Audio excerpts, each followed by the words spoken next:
Hi, I'm Lindsay. And I'm Stellina. Together, we are moms to 5 children, including 2 sets of twins. At Tweet Dreams, we are passionate about helping families achieve the peaceful night's rest they deserve because we were formerly overwhelmed and sleep deprived ourselves. We love nothing more than helping families achieve their specific sleep goals, so the whole family can be rested and thriving. On this podcast, you'll not just hear about sleep-related topics. We'll chat about how it started, where we are today, and the experiences that have shaped us as mothers of twins. We hope you'll enjoy listening to the ups and downs, the highs and lows, and everything in between. Hey everybody, welcome back to Twin Life with Tweet Dreams. We are here today to talk about sleep anxiety. What is sleep anxiety? We both struggle with it, right, Stellina? For sure. It's definitely part of the reason why I sleep trained my girls very early. Right. And so we thought this topic was really important to touch on in some of our first recordings because we know we're not alone and that there's other mamas out there who are feeling this. So when I think about sleep anxiety, what does that mean? And for me, I think for both of us, really, it means that we're sort of consistently worrying about our baby's sleep and or having like negative emotional reactions when they don't sleep well. Right? With like an added layer of some sleep perfectionism. For sure. 100%. And so what that looks like is when it comes to our kids' sleep, we're not very go with the flow. I know there's lots of people who are in the camp of we just take it day by day. I don't like a schedule. Schedules overwhelm, right? Whereas I'm the opposite, where if there is no schedule, I'm overwhelmed. Same. Right? I couldn't have said it any better myself. Yeah. And I think like with a schedule, there's that layer or level of predictability. You know what each day is going to look like. And specifically with twins, a schedule is life-giving, right? You know when you're going to get your breaks, that they're going to get their rest, and when bedtime's going to be, right? For me personally, it's the only way I could survive still. And in the early years, when they were newborns and, the sleep schedule just wasn't there, that was just a moment in my life where I had a lot of anxiety about everything just because I didn't have any predictability. So bringing in the predictability regarding the twins' sleep, was indeed life-changing for me and my whole family. Right. And I think we can both say that we're both anxious people. We do struggle with anxiety, so we will say that. Oh, right? I'm not going to hide it. Exactly. I think that's great. Don't hide it, work through it, live through it, develop your own coping mechanisms, right? Because I think any parenting expert will say you have to regulate yourself before you can regulate your children. Sure. And so working through anxiety, like working through sleep anxiety on top of being an anxious person has been a struggle bus. So if I have to think about like the two, I'm not saying 5 to 6 years, I was just a ball of anxiety over their sleep. As you would agree, it ebbs and flows, it peaks and valleys during different developmental stages. For me, it was more so around like the 6-7 month mark. And then again, throughout the 2 years. What about you? The 2s, for sure. I started developing a little bit more sleep anxiety, sleep perfectionism, whatever you want to call it, just because, you're combating with a toddler now versus, a little itty baby where you have likely more than one nap to work with. So, okay, we can say if one nap didn't go well, we still have the next one. I found a lot of reassurance in that when my kids were little. But then when they're, 2 years old, maybe even 18 months, the schedules change for sure. And they change. Now they can speak. They can tell you maybe they don't want to go to sleep. It takes a little bit longer for them to get tired. You have to work harder to make them tired. This can be harder for me, especially in the winter. Living in the Northeast, sometimes it's really cold and it's hard to stay inside the house when it's super cold. And that's a big way that I get my children tired. I love just taking them outside.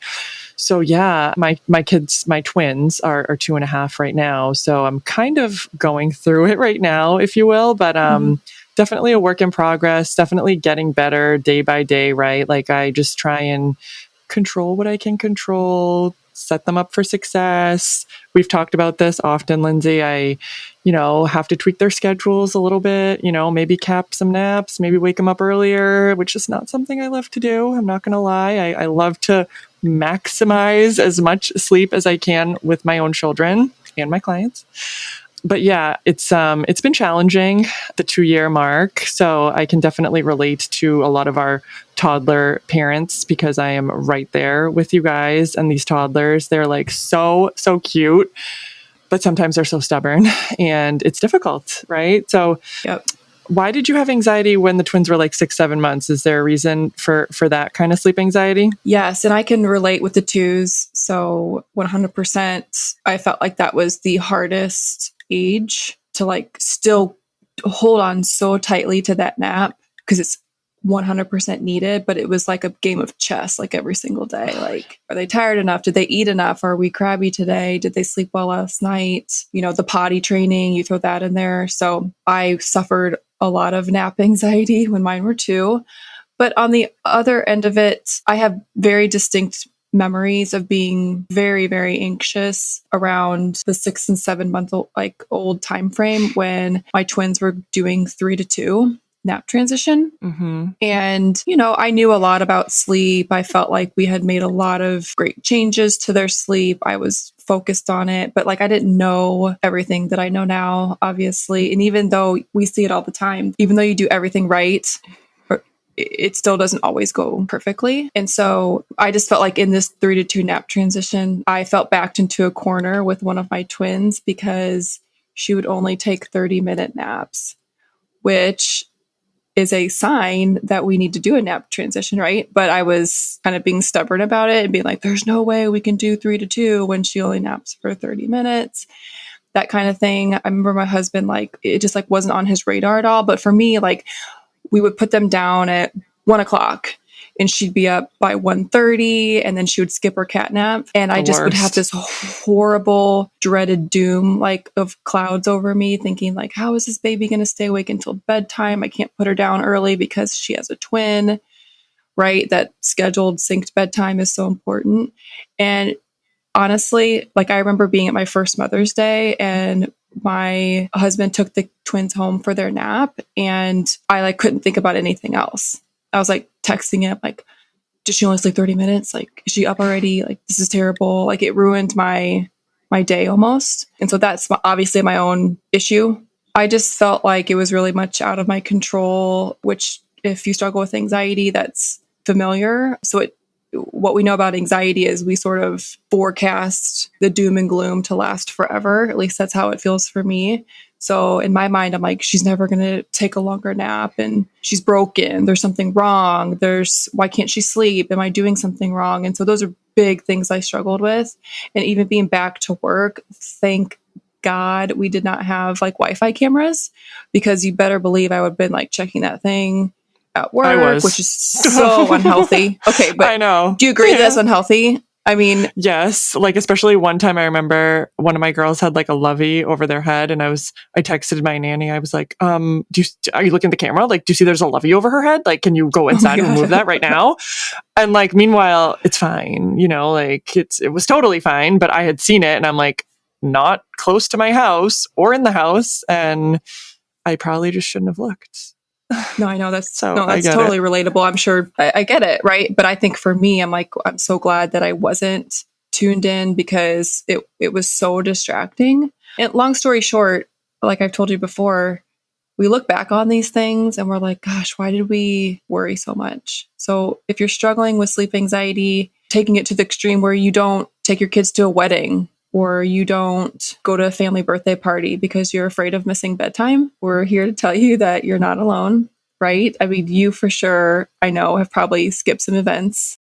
Hey girl, are you tired? Not only tired from lack of sleep, but tired from searching all over the internet for sleep advice that's specific to your twins? Here at Tweet Dreams, we know that twin-specific advice and routines should be easy to find and access, and that's why we are a one-stop shop for you as a sleep resource. Our blog is chock full of advice for twins when it comes to naps, night weaning, sleeping through the night, and so much more. Not sure where to start? Be sure to grab our free twin sleep guide available for download today. This guide will walk walk you through an optimal bedtime routine, how to keep them synced throughout the day, and how to keep a routine going. As twin moms, we know how special those breaks are, and we want you to have them. Check out the show notes to grab your copy.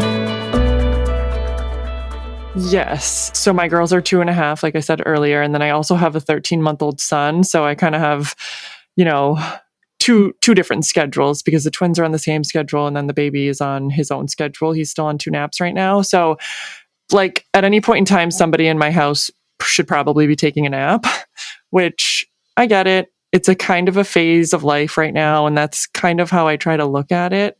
But I've certainly missed events and I'm getting better about it because I kind of now just pick and choose the events that are worth my kids' sleep being disrupted. Whereas maybe earlier I would just miss every event, right? And I think the girls being 2.5 now kind of helps. Like, sure, they need their nap 100% still, but I think they can rally a little bit more than maybe 6 months ago or even a year ago.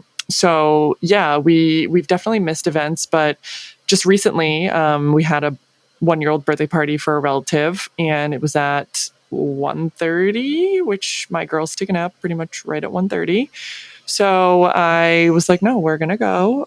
This is really important. The girls are going to skip their nap, and I can count on one hand the amount of times my girls have like skipped their nap because of some event. And you know what happened? It was fine. One of my girls I was really proud of you. Thank you. I was proud of myself. It was hard. But yeah, one of my girls is definitely more sensitive to sleep or missing sleep. And the other one, maybe she's Party sensitive. animal. She just doesn't show it. Exactly. Yeah. She can go, that girl. But anyway, we just put them to bed early, especially the one that's sensitive, definitely around like 5:30 or 6. I could tell she 100% still needs a nap, but we went to the party. It was a great time. And I'm really glad that we did. So I can definitely make those choices for my family, I feel like. And, it's kind of difficult. And sometimes, I don't know if you can speak to this too, like sometimes I feel a little judged if I miss an event because of my kids' sleep. But, I want everybody here to listening to know that you make choices for your family and for your children. And if you feel like you can't go to an event because of your child's sleep, then that's fine. But if you want to go and make memories and it's worth it, then we're going to give you the go ahead to go. Even if we're working with clients during the 2-week process, is it ideal? Maybe not, but doctor's appointments happen during naps for some reason all the time. Other appointments happen, life happens, children have to be picked up. And, it kind of is what it is. Like one day isn't going to break everything. And I think that's what I struggled with a lot in the beginning. I would be like, oh my God, this is going to like ruin everything. The whole schedule is done. Where like, let's be serious. It's fine. I would definitely not make a habit of it, like skipping the nap 3 times a week or something like that. We know kids need consistency, but here and there to make memories, I've definitely been a little bit more lenient on myself. So that's great. I'm a little proud of myself in that regard. No, I think it's a big step. And I think that's what it's all about. That's why you see those like moms with, 3 and 4 kids. And it's like, by the time you get around to the 3rd, it's like, we know everybody's going to be okay. Right. Mm-hmm. It's like, they're going to live. It's fine. They're going to live. I mean, I kept my kids home for my sister's wedding, so you don't have to like feel like you're being judged over here. And I remember my family being like, where's the twins? Where are the twins? I'm like, they're 11 and a half months old. They're at home in bed, right? Like, exactly. what are they going to do here at a loud wedding? I know that's not like how it used to be. Like if weddings were, especially in like different cultures, those are a family affair, but I was just like the adult time, right? And then that you're not tired yourself the next day and your kids are tired. So totally relate on that aspect. So you have our permission, guys, to get a babysitter, keep those kiddos at home, right? Mm-hmm. So you said 2 years old has been kind of like the worst so far. We touched on it being really the sort of time where we have to like find that balance between night sleep, nap sleep, wear the kiddos out. They don't need 14 hours of sleep anymore, right? Their sleep needs are decreasing. make sure to read our blog on the 2-year sleep regression because it's a thing, right? And doesn't mean your kid's going to be broken forever or anything like that, but just give some touch points on sort of how to get through it. Where do you think I call myself a little bit rigid? I'll own up to that I'm a little rigid when it comes to schedules, plans. And I was like this even before I had kids. So let's say, my husband and I make plans with friends, and like 30 minutes before we're supposed to meet somewhere, the plans would change. And that was not okay with me. Okay. So I was a little bit extreme in that way, and that I don't like surprises. I can say we're all products of our genetics and experiences, right? I grew up in a little bit of a sort of a chaotic household. I have a mother who doesn't know what time is. Okay. I was third in the family. So I had a sister that was 5 years older. So I was yanked out of my bed at an early age to make it to kindergarten, right?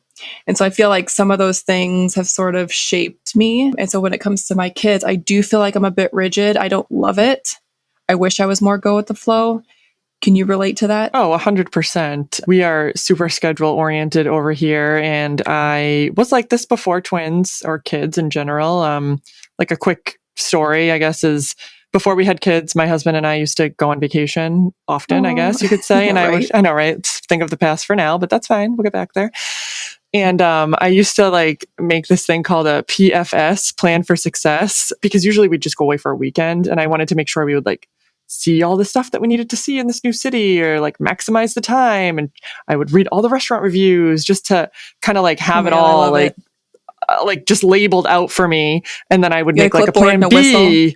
Oh, I would send him like Excel spreadsheets. He's like, I guess like that's fine, but if we don't get to do all this, it's also fine. I'm like, no, I'm probably not going to come back here. Like, I want to make sure we see this, and if we don't see this, then we can go see this. It's like close by, but that's just who I am, and I'll own up to it. I like making plans, and some people don't like making plans. Some people are more go with the flow, and sometimes I'm a little jealous of those people who can just be like, oh, that's no problem. Yeah, we'll just do something else, and I'm trying to work on that. But I think regarding sleep, just having twins in general brought out more of that rigidness, because nobody wants to deal with an overtired child or a cranky child, sleepy child, right? But then nobody really wants to deal with two. So I was always just of the school of thought, like, especially talking, with parents of singletons when I was pregnant with my twins, I'll be like, oh, you'll figure it out. Don't worry. But nobody knows what it's like to have twins unless you have twins or you're like a caregiver of twins. So I feel like for me, I just really needed them to sleep at the times that they were going to sleep so that I could do something else. And I could make a phone call or just, sit down, have a cup of coffee, like something. I just needed that. So I guess that's kind of where it all came from, if you want to say that. Yeah. No, I think it's definitely personality. It's personality related, right? Would you say that you're as rigid and or anxious about your singleton sleep? So that's a great question. And the answer is yes and no. Okay. So I'm definitely less rigid with him for a couple of reasons. One being that he's one baby. So he doesn't have to be on anybody else's schedule. Okay. So if he goes down a little bit early or a little bit late for his nap, it's fine, because it is. There's nobody else involved. Exactly. Like, he doesn't have to be on anybody else's schedule. Same on the other end. If he wakes up early or late, it's okay, because he's not on anybody else's schedule. I still have a rigid schedule for him, for sure. And I'm constantly, changing it for him if necessary. And also I think, just having the experience of being a parent, to my twins first, it's kind of like anything with parenting or having a second or third child. I think a lot of parents can relate to kind of like just letting some stuff slide, because it's going to be fine, so I definitely am a little bit less anxious about his sleep, for sure, but I still hold true to my sleep values, if that's a thing, and definitely make sure he gets the rest he needs, and he's on his own schedule and stuff. But I don't panic as much about him, just because he's one baby, so it's a different ballgame. Yeah, it feels less heavy, feels a little bit easier. A little bit. So what? Not much. A little bit, right? Yeah. Okay, so I do want to focus on some coping mechanisms because that's really important. And when we struggle with anxiety, we know that we have to self regulate in those moments, bring ourselves down, use our common sense, right? Instead of sort of spiraling, which I'm known for. I think of memories of, let's say, my daughters were 2, and you can relate to this. A 2-year-old sometimes has a long sleep onset at bedtime, right? Yep. They take a nap. It takes a lot for them to get worn out. We still love our 7:30 bedtimes. Although I would tell a client to push it closer to 8, but just being honest here, so we could, I would see my twins like rolling around in bed for like 30, 40, upwards of like an hour sometimes to fall asleep. And it bothered the heck out of me to where I would like cry. And I would just be like, because I know I talk to clients about this a lot. Like, we don't feel like we can breathe until the babies are asleep. Okay. I don't know if you can relate to that, but yes, they're in their bed and everything's fine. But it's sort of like once they're asleep, you're like, boop, I'm good. I'm going to go do my thing, versus you might be like staring at the monitor. And so I just remember like looking at my phone or the baby monitor at that time, like, oh my God, she's still not asleep. And my husband's like, why are you like, just watch the movie? She's not crying. She's happy. And I just really, really struggled with that. And so I had to come up with like coping mechanisms. And so it always helps me to wrangle in my anxiety in general, to like keep my workouts going, get my sleep, right? So like putting my phone down, making sure I'm getting rest, utilizing a therapist if I need to. And then honestly, like, if this is sort of like an overshare, but I even looked into like tapping. Like, I was really, really struggling with this. Okay. I've heard of I that. looked into, yeah. So you can just get on YouTube and it basically grounds yourself. So you might, if somebody's having a panic attack, you might say, okay, Stellina, like, look at the trees. What color are they? Oh, they're green. What does the air feel like? Bringing yourself, grounding yourself into like your physical environment is really helpful for panics or for panicking. And so tapping is actually like finding a repetitive process where you're physically tapping your face, arms, parts of your body, and sort of like getting into this repetitive motion to calm the brain down. And I would actually have to do that sometimes when my kids were trying to fall asleep. I have no knowledge of why I felt so dysregulated in that moment, but it was a thing for me. And so I definitely wanted to touch on it. Well, I think those feelings are valid, right? Like, you want your children to fall asleep easily. You want them to get the rest they need. You obviously have a background in sleep consulting, so you know a lot more than other people. So I think that's totally fine. I definitely didn't have as much anxiety about that. I would get more anxiety if my kids were like screaming, crying, not falling asleep at nighttime. But to me, it was more so regarding naps.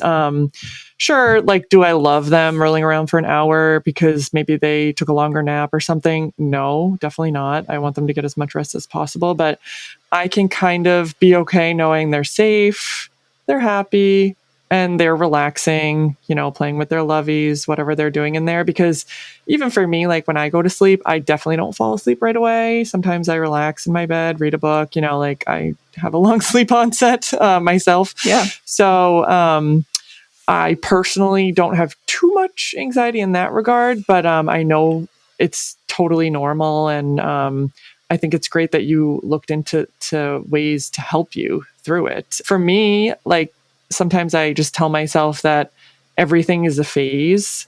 That phrase really helps me with my children, because it's true. Like, whatever you're going through with your kids, I won't say 100%, but, like 98, 99% of the time, it's not going to be forever. The tantrums, they shouldn't last forever. The sleep stuff shouldn't last forever. The pickiness hopefully won't last forever. So I can kind of like move through life just knowing, okay, we're in this phase.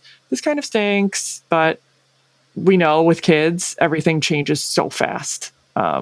So I just kind of am able to cope knowing that. But I also did want to say that anxiety can be all consuming. And it's not always a negative thing to have anxiety, but when it does consume you completely, like that's when I think it could be a bad thing. And I would definitely encourage our listeners who are having really bad anxiety to reach out to a therapist if you feel like you need a third party to talk to.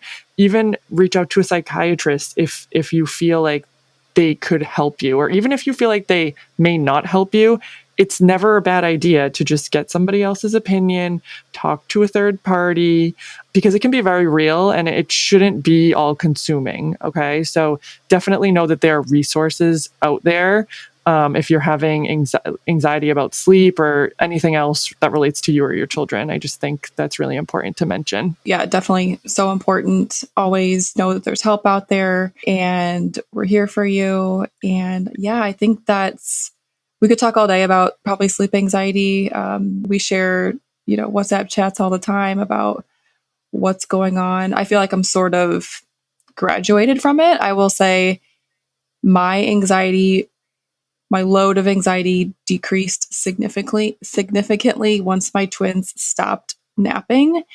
And I know telling that to you, Stellina, you're like, no, my kids are going to nap till they're 12. But you get to a place where you're like, the benefits of the nap don't outweigh like other things. And then they turn into these sort of regulated people who can like power through the day, who can go on a field trip, or, you can get out of the house, and then they sleep 12 hours again. You get to that place eventually, but before you're there, you're like, nope, naps forever, team naps. Naps for life. But I will say, yeah, like if you're listening and you're like, my kid's always going to nap, like it will be different. It'll look different. And I just felt like it was one less thing for me to sort of manage, which felt really, really great. Freeing, definitely. Yep, we're done with naps over here. So, all right. Thanks for listening. We will be back soon. And till then, bye-bye. Yeah, hope you enjoyed this topic. Bye, everyone. If you liked this episode and conversation, be sure to leave a review or rating. Share it with a friend on social media or a family member. It's our goal to reach as many parents of multiples and singletons alike. You're not alone in your parenting journey. If you'd like to hear about a specific topic or have an episode idea, please feel free to message us. We're here to help.